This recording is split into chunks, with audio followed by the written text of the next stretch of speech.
शुक्लाम्बरधरं विष्णुं शशिवर्णं चतुर्भुजं प्रसन्नवदनं ध्यायेत् सर्वविघ्नोपशान्तये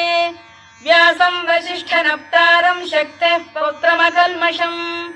पराशरात्मजं वन्दे शुकतातं तपोनिधिं व्यासाय विष्णुरूपाय व्यासरूपाय विष्णवे नमो वै ब्रह्मनिधये वासिष्ठाय नमो नमः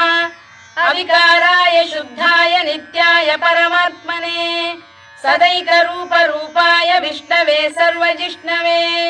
यस्य स्मरणमात्रेण जन्म संसारबन्धनात्